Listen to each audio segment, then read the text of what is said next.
Itu tentang perspektif mereka adalah politik identitas. Jadi yang ingin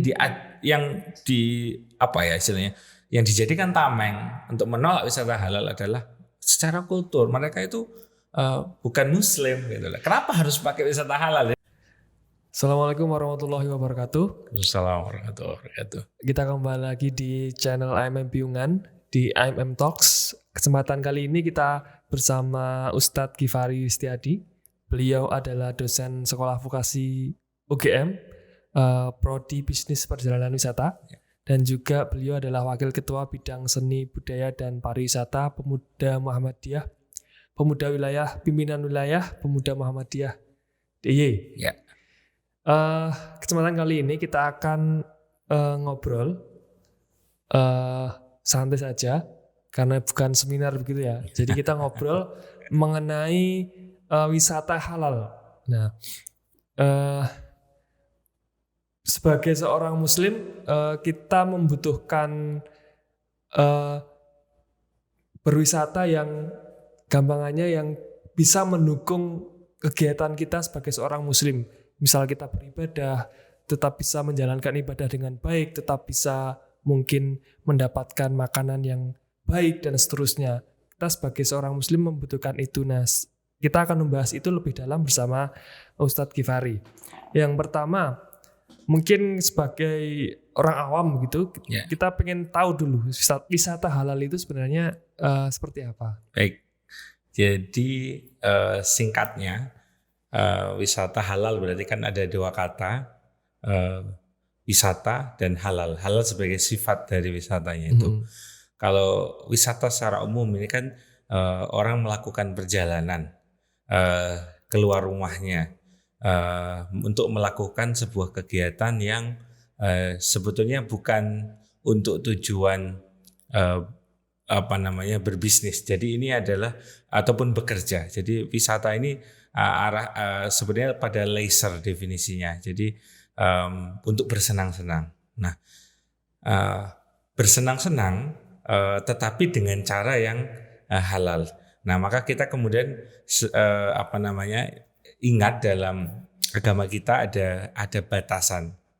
Jadi kita boleh melakukan apa saja sebenarnya dalam konteks muamalat, termasuk berwisata untuk melakukan leisure itu kan kita bebas mau ngapain aja. Tetapi yang penting tidak boleh melanggar batas-batas. Nah, misalnya contoh sederhananya kita ke pantai misalnya. Ke pantai, apakah kita berkurang menikmati rasanya, menikmati pantai itu akan berkurang ketika kita menggunakan pakaian yang menutup aurat misalnya. Nah, itu kan sederhana. Esensinya kita tetap bisa berleisure, menikmati indahnya pantai. Mau berenang juga boleh, kan. Tetapi apakah ketika kita membuka aurat kita itu kemudian ada kenikmatan yang lebih daripada menutup? Nah, kan sebetulnya tidak di situ. Nah, kemudian contoh lain berwisata identik juga dengan makanan minuman misalnya. Apakah kemudian kalau kita berwisata itu harus minum minuman yang beralkohol? Kayaknya kalau belum minum minuman yang beralkohol itu kayaknya belum berwisata. Apakah kemudian begitu? Tentu tidak gitu kan. Jadi sebetulnya kita bisa melakukan apapun bebas sebagai seorang Muslim. Allah memberikan kebebasan kita untuk melakukan muamalah lebih khusus pada konteks wisata ini, menikmati perjalanan, melihat dunia gitu. Kan dalam banyak ayat mungkin ada istilah ayat-ayat safar. Kalau kita lihat lebih dari 5 ayat di Al-Quran itu kan menyebut fasiru fil ardi fangzuru, belakangnya ada banyak ada beberapa perbedaan ya, tetapi itu sebetulnya hakikatnya adalah berjalan di muka bumi dan lihatlah ada banyak hal yang Allah ingin minta kita lihat, misalnya orang-orang yang mendustakan ayat-ayat Allah gitu kan. Ada juga kita disuruh berjalan di muka bumi untuk melihat orang-orang yang tidak mengikuti apa yang diperintahkan Allah dalam banyak hal di ayat-ayat tersebut. Jadi kita kemana aja boleh gitu kan. Kita bisa melakukan banyak hal aktivitas leisure yang menyenangkan, tetapi yang penting prinsipnya tidak melampaui batas-batas yang Allah kehendaki atas kita sebagai hamba Allah. Nah, jadi itu saja. Simpelnya begitu kira-kira, Mas. Jadi kita berwisata tetapi ada batasannya ya. Iya. Halal itu poinnya ke sana. Jadi ada norma, tentu saja norma Islam yang kemudian membungkus wisata itu sehingga kita tidak kebablasan ya. Tapi kemudian halal itu apa ada juga kaitannya dengan saat ini ya mulai banyak tren-tren lain selain wisata. Ada make up halal, kemudian ada intinya ada gerakan halalisasi. Nah, seperti itu. Seperti apa? Nah, sebelum sampai ke sana, saya mau menambahkan sedikit. Jadi dulu di 2014 itu Kementerian Pariwisata dan Ekonomi Kreatif sudah pernah menerbitkan panduan untuk wisata halal, tapi lebih spesifik pada hotel syariah. Tapi kemudian 2016 dicabut, sehingga sebetulnya belum ada aturan yang baku dari pemerintah ya terkait itu regulasi. Tapi kemudian di 2016 itu MUI menerbitkan fatwa nomor 108 yang di situ menjelaskan tentang tata aturan, tetapi lebih general sebetulnya dari pariwisata berbasis syariah secara umum. Nah di situ ada dua prinsip utama sebetulnya dari wisata halal ini. Sebelum kita nanti masuk ke poin yang tadi ditanyakan, ya ini bagaimana wisata halal secara umum itu bagaimana menghindarkan dari mafsadah, gitu kan, dari keburukan. Nah, jadi ada prinsip bagaimana tidak kemudian menjerumuskan orang, gitu kan. Nah, yang kedua itu lebih kepada prinsip kebaikan, memuliakan kita sebagai manusia, gitu. Jadi batasan yang tadi disampaikan bukan berarti ya memang kita bebas, tetapi kebebasan kita sebagai manusia itu kan ada rule of the game-nya yang itu nggak boleh kita lewati. Bukan foya-foya begitu. Ya, termasuk tabzir itu juga masuk di poin yang pertama. Jadi nggak boleh israf ya, tabzir, kemudian juga mafsadah, melakukan keburukan dari apa yang kita lakukan. Ya, fahsya, keji dalam hal ini ya merugikan diri sendiri juga merugikan orang lain misalnya. Nah, dalam konteks itu. Nah, termasuk misalnya ya zina misalnya, itu kan juga sangat identik dengan wisata. Banyak orang yang melihat wisata itu negatif, gitu kan. Bekerja di hotel itu pun banyak yang melihat ini negatif, gitu kan. Padahal sebetulnya kalau prinsip-prinsip itu rule of the game itu dijalankan aman-aman saja, gitu. Nah, kemudian tadi jawab pertanyaan terkait macam-macam, ada berapa hal. Memang di seputar wisata halal itu setidaknya saya mencatat ada 6 dimensi. Nah, yang pertama penyokong ya dari wisata halal ini, pertama adalah perjalanan wisata. Jadi travel ya. Nah, misalnya ini ditandai dengan yang bercorak halal itu misalnya ya tentu haji umroh misalnya. Tetapi dalam konteks yang lebih lokal itu ya misalnya wisata-wisata ziarah misalnya. Nah, dalam beberapa hal itu bisa menjadi satu model yang travel untuk yang halal. Atau misalnya kami dulu waktu masih di PDPM dan sekarang PDPM Kota masih punya amal usaha, kami punya namanya Muhammadiyah Heritage Trip misalnya. Nah, itu kan itu semacam itu model untuk perjalanan. Nah, kemudian ada juga kuliner. Nah, kuliner halal termasuk tentu beverage-nya include juga di situ ya, food and beverage. Nah, kemudian ketiga adalah hospitality, akomodasi. Jadi hotel, kita tahu hotel syariah ataupun mungkin ada istilah lain namanya family hotel. Itu dia lebih soft menggunakan istilah family hotel. Artinya yang menginap di situ harus sekeluarga atau harus berkeluarga. Jadi dia nggak boleh kalau nggak, maksudnya kan sebetulnya kalau nggak suami istri nggak boleh menginap. Nah, tapi dia pakai bahasa yang lebih halus, family hotel. Ada juga kita juga ada cottage ya yang menerapkan, artinya dia syariah gitu kan. Dia nggak menerima pasangan yang tidak mahram misalnya dan sebagainya. Nah, kemudian yang keempat ada fashion. Nah, sekarang juga kalau kita tahu di Indonesia sekarang ini adalah kiblat fashion Asia Tenggara, fashion Muslim dan Muslimah Asia Tenggara. Jadi sebetulnya ini juga kans yang sangat baik. Tetapi terkait ini saya punya catatan. Memang kemarin sempat ada yang mempermasalahkan saat ada salah satu brand hijab. Oh iya. Itu ketika pakai logo label halal, dianggap ini lebih sekali itu kan. Apa bedanya dengan jilbab yang biasa itu. Tapi sebetulnya ini ada kita kenapa tidak melihat pada sisi positif? Ya memang secara umum wisata halal ini bisnis ya. Tetapi halal ini adalah garansi gitu kan sebetulnya. Sehingga dia adalah nilai yang lebih tinggi lagi sebenarnya dari hal yang biasa gitu. Maka ketika jilbab Zoya saya sebut ya. Zoya itu kemudian menggunakan label halal, tidak ada yang salah menurut saya. Itu bagian dari branding dia. Artinya apa beda yang halal dan tidak halal? Misalnya dia menerapkan ketebalan jilbabnya misalnya. Seberapa dia itu menutup aurat dengan kuat misalnya, sehingga lebih safe, aman untuk yang menggunakan. Saya kira tidak ada yang salah gitu. Nah, itu contoh fashion. Kemudian berikutnya salon and spa. Nah, kita juga melihat banyak ada spa muslimah dan sebagainya, salon muslimah. Nah, perkembangan tren itu ya seiring bersamaan dengan tren-tren halal yang lain gitu, wisata halal yang lain itu.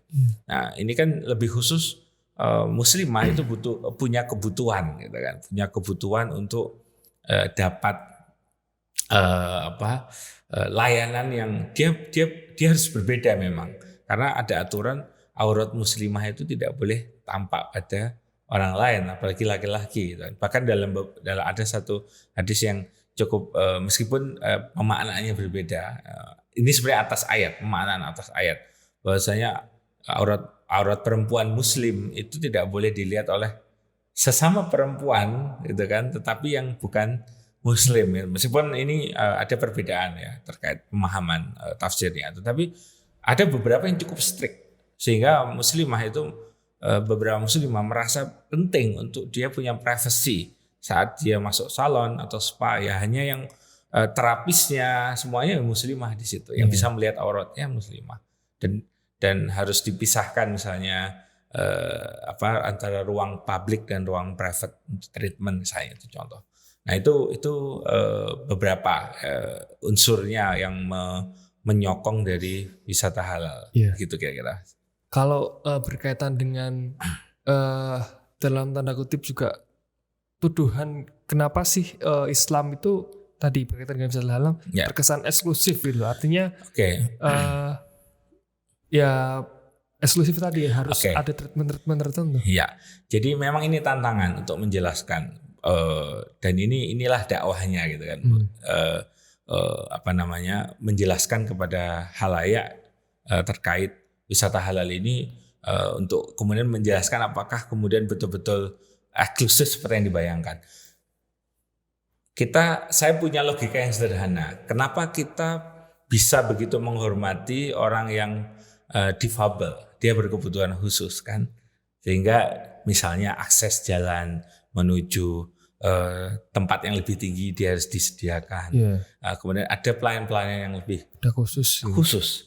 Nah, Muslim itu saat melakukan wisata, mereka juga sebetulnya berkebutuhan khusus. Ketika dia melaksanakan muamalahnya, kehidupan sehari-harinya, itu Muslim ini berkebutuhan khusus. Sehingga kenapa kita bisa menghormati, gitu kan, difabel, tapi nggak bisa menghormati Muslim yang punya kebutuhan khusus. Nah, jadi ini pertanyaan reflektif sebetulnya. Tetapi maka inilah yang kemudian perlu kita sampaikan kepada halayak bahwasanya Muslim itu punya kebutuhan, dan kalau orang yang berada dalam usaha bisnis itu bisa melihat ini adalah sebuah peluang untuk dikembangkan, ini sangat bagus, nggak ada masalah kan. Jadi meskipun ini kesannya spesifik, eksklusif, tetapi ini inklusif sebetulnya. Siapapun boleh memberikan pelayanan itu gitu kan. Maksud saya tidak terikat pada yang beragama Islam saja.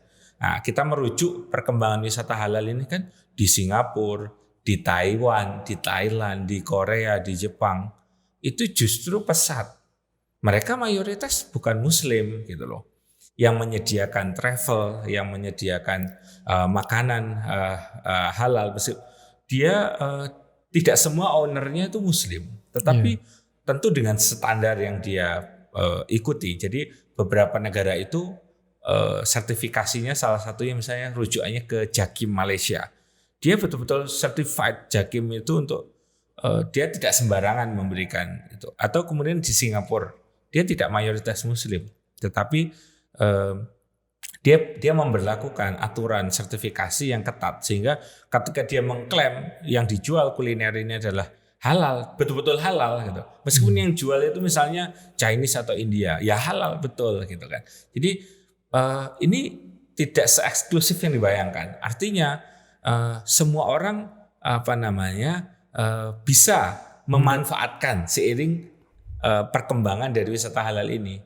Karena sebetulnya hakikatnya wisata halal itu kan niche kalau dalam konsep bisnis, ceruk khusus, pasarnya khusus, spesifik.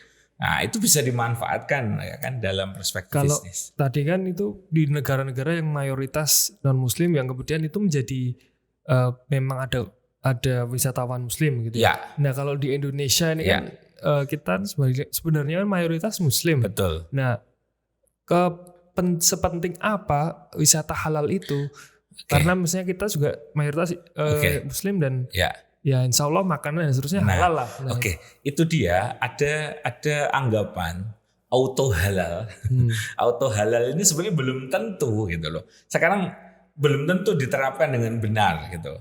Misalnya dalam konteks makanan, apakah sudah ada betul kesadaran bahwasannya misalnya dari mana daging yang kita makan itu prosesnya apakah kita tahu dari awal ini daging yang diambil dari rumah penyembelihan hewan yang mana, prosesnya apakah sudah benar, apa sekedar kita hanya melihat oh ini daging boleh dimakan, oh ini ayam boleh dimakan, atau kita berusaha ada ikhtiar untuk tracer itu.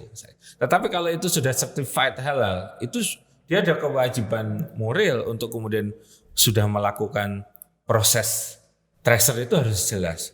Jadi Majelis Ulama Indonesia nggak sembarangan memberi sertifikat pastinya, sertifikasi halal itu. Ini dalam konteks makanan. Pasti akan ditanya misalnya supplier dari produk-produk itu dari mana, itu ditanya. Jadi lebih ketat. Dan memang ini baru dari konteks makanan ya. Jadi yang memang awam ditanyakan adalah pertanyaan itu. Kan kita di Indonesia mayoritas Muslim, masa yo nggak dikasih yang halal, tapi bisa jadi kesadaran tentang itu rendah, literasi halalnya itu rendah, itu problemnya, sehingga tidak cukup safe sebetulnya. Meskipun dalam Islam kita diberi kemudahan juga oleh Allah dengan kita ucapkan Bismillah sebelum makan, itu insya Allah jadi halal. Tetapi kan setidaknya seiring perkembangan kesadaran keislaman yang menguat sebetulnya, kalau kita lihat perkembangan wisata halal ini kan seiring hadirnya keislaman yang semakin tumbuh, kesadaran keagamaan yang semakin tumbuh, terutama memang kita tidak pungkiri di kalangan menengah Muslim atau yang menengah ke atas memang rata-rata yang punya kesadaran ini, kemudian lifestyle-nya dia menjadi halal. Mungkin seperti kalau ada levelnya itu seperti kalau jilbab gitu ya. Analoginya seperti itu nggak, maksudnya ada jilbab kemudian ada jilbab syar'i gitu. Nah sebenarnya kalau berbicara jilbab, artinya ada wisata sama wisata halal itu pendudukannya seperti itu. Sebetulnya ya bolehlah bisa bilang begitu. Karena hakikatnya kalau kita lihat dalam secara historis, jilbab ini kan punya cerita perjalanan. Kalau kita tahu di Indonesia dulu, kalau kita lihat mbah-mbah kita atau orang tua kita aktivis NA atau aktivis Aisyah zaman tahun 60-an 70-an belum pakai jilbab gitu. Sekarang bahkan pun yang sepuh-sepuh masih ada yang kebaya. Kebaya, kerudung ya istilahnya dulu kan. Nah, jadi ada proses evolusi sebenarnya dari jilbab. tahun 80-an waktu pas ini sebetulnya momennya pasca revolusi Iran sebetulnya. Perkembangan jilbab sebagai identitas muslim. Momentumnya itu ya? Iya, pasca itu 80-an awal. Melihat Iran waktu itu bisa menerapkan begitu ya? Ya, sebetulnya lebih kepada identitas. Jadi dia berani menunjukkan identitas sebagai muslimah dengan hijabnya itu 80-an awal itu. Di Indonesia pun mulai muncul perkembangan itu akhirnya. Organisasi Islam mulai pakai. Tapi waktu itu kan Islam masih kerudung. Nah, kemudian 90-an ada istilah jilbab. Nah, setelah itu ada istilah jilbab syar'i. Iya. Ya kan, dari jilbab hijab dulu, habis itu hijab syar'i. Nah, jadi tetapi kita bisa melihat memang tidak sederhana membaca itu, tetapi jadi ada memang pengaruh yang macam-macam ya. Orang bolehlah mengatakan, itu hanya untuk kepentingan bisnis, yang nggak ada masalah atau memang need-nya masyarakat, ibarat tumbuh ketemu tutup gitu kan. Kalau memang masyarakat sedang butuh style pakaian seperti itu, ya pasar menyediakan dan itu tidak salah gitu loh. Karena memang tetapi kenapa sampai pasar itu butuh gitu kan? Atau ada orang punya kebutuhan itu. Nah, itu dipengaruhi proses religinya yang kemudian tumbuh, kemudian hadirlah produk-produk itu, termasuk dalam konteks makanan halal, termasuk dalam sekarang kan juga banyak paket wisata halal misalnya tidak hanya tadi saya contohkan umroh, haji, tidak hanya ziarah Wali Songo misalnya ataupun ziarah tadi saya beri contoh heritage trip untuk Muhammadiyah misalnya. Tapi pada konteks lain misalnya sekarang ada loh ke Cina, jadi halal trip ke Cina, halal trip ke Jepang, halal trip ke Korea, halal trip ke Taiwan ada, karena memang mereka bisa mengarrange sebuah perjalanan yang disediakan fasilitasnya itu semuanya halal, makanannya, ya hotelnya, dan saya pernah berkesempatan ke Taiwan mewakili pemuda muda sebetulnya waktu itu undangan. PP waktu itu di share ke daerah-daerah. Akhirnya waktu itu ada 3 dari muda-mudia yang berangkat dari Jogja, dari Padang, sama dari Bogor. Waktu itu kami mengikuti namanya familiarization trip. Jadi fam trip. Kita Taiwan itu sedang sangat concern menggarap wisata halalnya. Sebetulnya di balik itu mereka melakukan soft diplomacy karena dia kan sebetulnya punya secara historis dia kan ingin melepaskan diri dari Cina daratan, sehingga dan secara diplomasi mereka sangat lemah, hanya punya 22 sekitar itu negara yang punya hubungan diplomatik secara resmi. Nah, dia ingin menggait negara-negara Muslim simpati dulu setidaknya, tapi nanti harapannya sekian puluh tahun kemudian anak-anak muda yang diundang itu kan kemudian dari Indonesia, Malaysia, Brunei mungkin akan punya pandangan yang berbeda tentang Taiwan karena dia sangat respect kepada Muslim dan sebagainya. Dan kita melihat mereka punya halal center yang sangat serius digarap terkait untuk sertifikasi. Hotel-hotel yang Muslim friendly, dia belum murni halal, masih Muslim friendly. Bisa membedakan mana makanan yang halal dan haram. Sebenarnya agak ngeri juga kalau konteks makanannya. Tapi fasilitas dan lain-lain termasuk tempat sholat, arah kiblat itu disediakan dengan sangat baik di hotel itu misalnya. Itu contoh. Sebenarnya kalau berkaitan dengan tadi potensi atau ceruk ekonomi itu, misal di Indonesia saja itu seberapa besar? Oke, jadi kita bisa bayangkan angka jumlah orang Muslim, populasi Muslim di Indonesia itu 207 juta jiwa. Kita bisa bayangkan kalau kacamata ekonomi saja itu sudah sangat besar. Itu enggak ceruk kalau di Indonesia sebetulnya. Ya sebenarnya auto tadi tapi memang kurang digarap serius gitu. Nah, akhirnya yang memanfaatkan adalah negara lain. Indonesia ini jadi pasar. Singapura misalnya menyiapkan halal tripnya.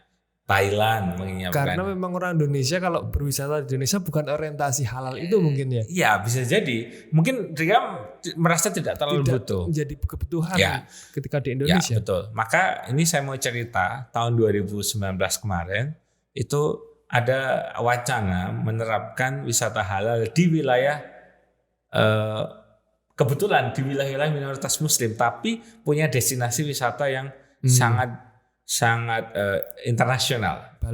Bali, Danau Toba, Tanah Toraja dan Labuan Bajo.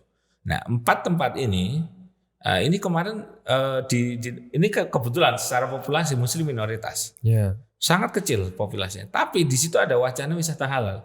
Kira-kira ditolak enggak? Ditolak ternyata sama masyarakat lokal karena dianggap apa? Hegemonik gitu loh. Islam ekspansif ke wilayah-wilayah itu. Mereka merasa terancam. Padahal di balik itu ada keuntungan besar kalau mereka sadar ini 207 juta jiwa. Tidak berpikir oportunis gitu ya. Iya. Jadi lebih pada ego. Ideologis. Jadi saya membaca kemarin baru saja nulis paper tentang itu, publish di UIN. Itu tentang perspektif mereka adalah politik identitas. Jadi yang dijadikan tameng untuk menolak wisata halal adalah secara kultur mereka itu bukan Muslim gitu lah. Kenapa harus pakai wisata halal? Jadi padahal kacamata bisnis itu sederhana sekali. Ini halal ini adalah extended amenities saja gitu loh. Itu hampir sama juga ketika Indonesia kedatangan wisatawan Cina, ya hampir sama juga. Misalnya beberapa juga menolak seperti itu. Sebetulnya tidak perlu menolak kalau memang sesederhana kita melihat ini wisatawan. Pasar nggak apa-apa, nggak ada masalah. Memang kebijakan di periode lalu Presiden Jokowi dan JK itu memang target pasar ke Cina besar sehingga banyak kerjasama bilateral dengan Cina. Termasuk pembukaan bandara akses dari Indonesia ke Cina ke Indonesia itu banyak memang untuk mempermudah akses memang. Ya kalau memang yang dicari pada konteks perspektif bisnis yang nggak ada masalah, sah-sah saja gitu kan. Tetapi logikanya kita nggak usah jauh-jauh melihat ke luar negeri, dalam negeri saja loh. Kita punya banyak sekian. Tetapi banyak merasa Muslim ini belum terakomodir di banyak tempat saat berwisata. Dia kebutuhan dasarnya kan sederhana saja. Kalau di Mastercard Crescent Rating yang itu kan semacam lembaga survei di Singapura. Dia sangat concern menggarap pasar halal. Dia riset tentang halal. Data-data dia kembangkan. Nah, itu kan kebutuhan dasar Muslim itu hakikatnya cuma 3. 1, food and beverages yang itu nggak bisa ditawar. Kemudian yang kedua adalah tempat ibadah yang representatif. Minimalnya nggak usah masjid-masjid besar, tidak. Yang penting tempat sholat representatif. 3, tempat wudhu dalam survei itu. Karena cukup menyusahkan kalau nggak tempat wudhu. Misalnya di wastafel itu kan nggak nyaman itu. Cuman nyediain keran, nyediain tempat sholatnya representatif sama makanan halal itu kan sangat sederhana untuk disediakan. Susah. Ya, dan itu sudah bisa disebut wisata halal. Tetapi di beberapa wilayah wisata halal ini dianggap ancaman tadi, sehingga nggak mau, ngapain saya harus nyediain itu. Padahal sederhana kan, kalau dia nyediain itu Muslim akan senang, akan mau datang ke situ dan mendapatkan banyak kemudahan. Kalian akan mendapatkan ekonomi ya. Iya, benefit ekonominya ada. Termasuk sebenarnya kasus di Danau Toba itu kan karena banyak sekali wisatawan Malaysia yang datang. Jadi wisatawan Malaysia itu kan paling banyak datang ke Sumatera Barat, Sumatera Utara, Aceh itu paling banyak. Karena secara kultur dekat Riau itu banyak orang Malaysia datang ke sana.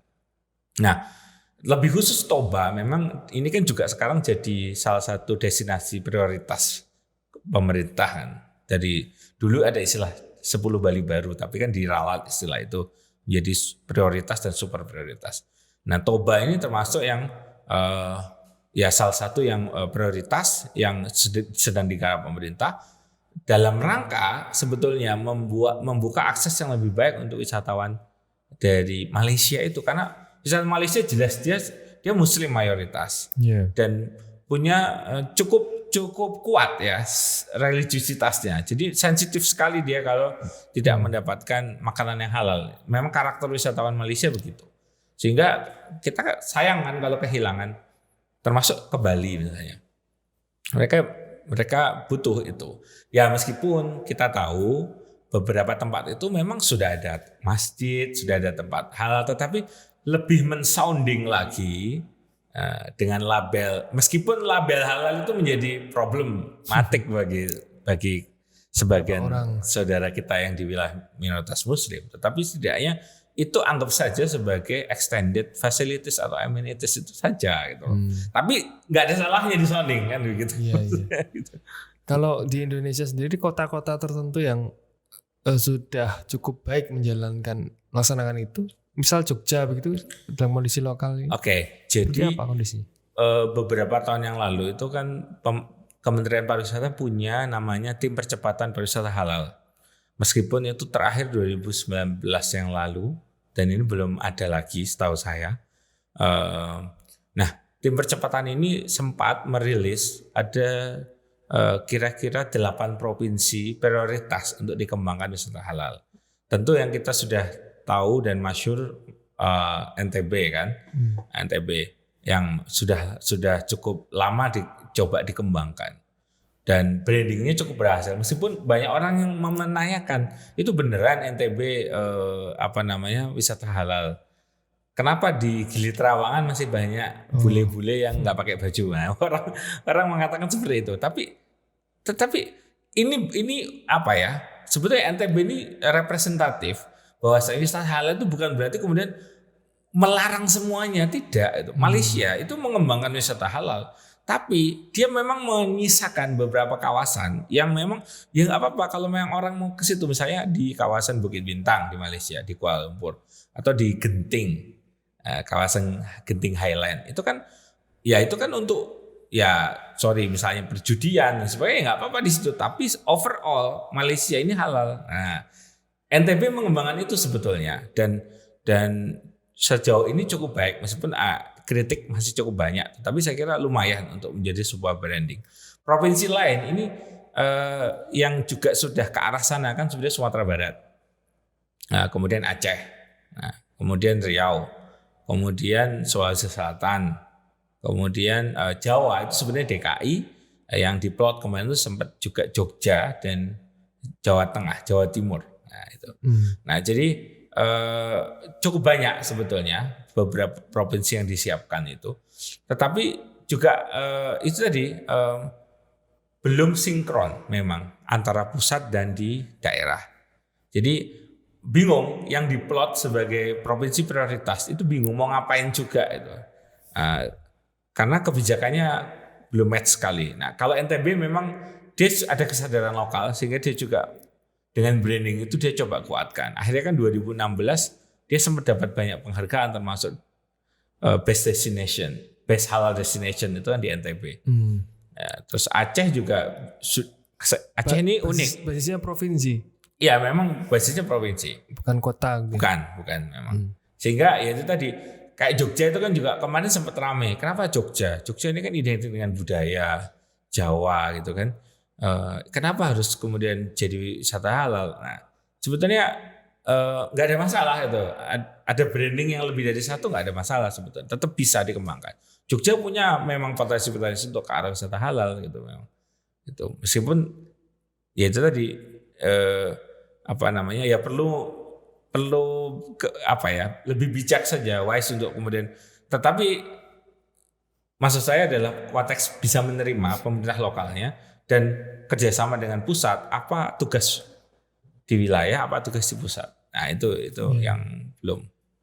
Kalau menurut Ustadz yang bisa dilakukan oleh ormas Islam, misal Muhammadiyah gitu, menyambut wisata halal itu sebenarnya apa? Oke, nah jadi hal yang mungkin lebih sederhana adalah ya kita ikut merayakan, ikut berpartisipasi. Setidaknya seperti yang saya tadi contohkan, kami yang dulu sempat di Pemuda Muhammadiyah Kota sampai sekarang masih eksis. amal usaha itu adalah kita create Muhammadiyah Heritage Trip. Kita menghadirkan satu model wisata halal yang itu bisa dinikmati oleh halayak gitu kan, datang ke Jogja. Selain itu juga Muhammadiyah ini memang sebetulnya sangat ditunggu perannya dalam bidang pariwisata. Saya beri data sedikit. Di DIY SMK pariwisata kita itu terhitung sangat sedikit. SMK pariwisata Muhammadiyah? Ya, Muhammadiyah sangat sedikit. Bahkan itu lebih kepada hanya pada boga konteksnya, bukan pada perjalanan wisata. Di kota Jogja tidak ada satupun. Negeri, kalau negeri? Ada pasti. Tetapi Muhammadiyah, ini kan peran real. Perhotelan dan perjalanan wisata itu nggak ada SMK Muhammadiyah yang punya jurusan pariwisata. Artinya Muhammadiyah sendiri memang belum hadir di situ. Sebenarnya punya potensi peran yang cukup besar ya? Iya, besar sekali. Maka saya sangat senang kemarin saya dengar pimpinan pusat Muhammadiyah itu kan mengakuisisi sebuah hotel di Taman Siswa. Mengakuisisi katanya dalam proses untuk dijadikan hotel syariah. Tapi memang sepertinya belum launching sampai sekarang, masih persiapan-persiapan, ya kita tunggu saja. Tapi itu bentuk real gitu kan. Bentuk real yang mungkin bisa dilakukan Muhammadiyah. Tapi memang memulai, makanya kita start small dari itu tadi, kita bikin sebuah kita tahu Kauman ini kan punya historis, kemudian kita create ikonik. Iya, ikonik dalam perjalanan sebagai kampungnya abdi dalam agama yang sangat berhubungan dengan sejarah Keraton Jogja yang notabene adalah Kesultanan. Kemudian Muhammadiyah kebetulan lahir di situ dan punya sejarah juga di situ, yang kemudian itu bisa di-create menjadi satu model wisata yang menarik gitu ya kira-kira. Mungkin itu dulu Ustadz. Ya, oke. Tentu di masa corona pandemi ini wisata halal ya harus libur dulu ya. Iya, bisa dibilang off ya semuanya. Semuanya ya. Ya semoga, meskipun mungkin harapannya masih di food and beverage ya, mungkin masih. Masih bisa ya. Masih bisa. Ya kita harapkan semuanya bisa kembali normal dan ya pariwisata, industri pariwisata secara umum dan khususnya pariwisata halal kembali bisa pulih gitu ya. Amin. Orang-orang juga sepertinya sudah sangat jenuh ya di rumah. Iya. Udah pengen kapan saya bisa wisata. Iya. Nah, ini tantangan sebetulnya. Peluang dan tantangan saya katakan. Jadi wisata halal ini kan punya prinsip hygienity yang sangat baik. Kebersihan. Nah, menjaga kebersihan. Jadi jadi dalam wisata halal itu ada banyak nilai-nilai universal sebenarnya. Ya, kebaikannya di sini universal. Ya, dia bersih, dia sehat, dia baik untuk semua, ya kan. Nah, dan kita sekarang menghadapi corona dan sebetulnya peluangnya tetap akan sangat baik. Bahkan nanti di situasi new normal, sekarang istilahnya kan normal baru. Nah, kita saat normal baru besok justru standar hygienity wisata halal ini justru jadi kekuatan. Nah, jadi harapan. Pembeda. Ya, pembeda. Dan itu sudah ada dari dulu sebetulnya. Tapi orang sekarang jadi lebih butuh standar yang lebih tinggi. Dan itu ada di wisata halal. Iya. Nah, itu menarik sekali ya. Baik, mungkin itu pembicaraan kita kali ini. Terima kasih. Kita berbicara cukup menarik mengenai wisata halal yang saya kira potensinya cukup besar apabila digarap gitu ya. Ya, terima kasih. Kita kembali lagi di obrolan selanjutnya di IMM Talks selanjutnya. Terima kasih. Assalamualaikum warahmatullahi wabarakatuh. Waalaikumsalam warahmatullahi wabarakatuh.